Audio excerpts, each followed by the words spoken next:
Saint-Hilaire de Poitiers, plus 368. Fêté le 13 janvier. Saint-Hilaire de Poitiers fut évêque et est docteur de l'Église. Né dans une famille païenne d'Aquitaine noble et riche. Ce jeune homme était doué pour les études, mais la question du sens de la vie le tourmentait. Où se trouve le bonheur pour l'homme? À quoi sert d'exister si l'on doit mourir? Y a-t-il un Dieu? Déçu dans ses lectures, il découvre un jour ce passage de la Bible.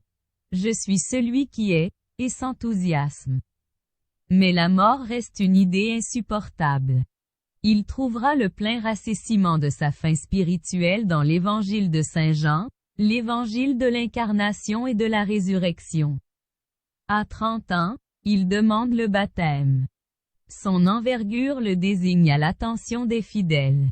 Il est élu évêque de Poitiers, rencontre saint Athanase d'Alexandrie, alors en exil en Gaule à cause de l'hérésie arienne.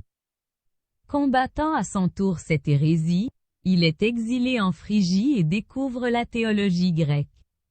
De retour en Gaule, il fera triompher à la fois l'orthodoxie et la paix religieuse.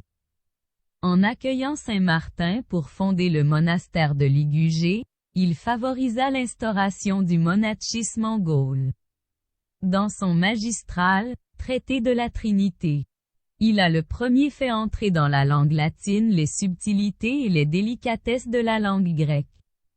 De tous les pères latins, il est celui dont la pensée est la plus proche des pères grecs.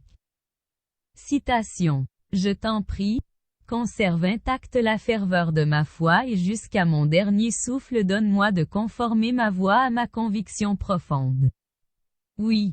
Que je garde toujours ce que j'ai affirmé dans le symbole proclamé lors de ma nouvelle naissance, lorsque j'ai été baptisé dans le Père, le Fils et l'Esprit Saint.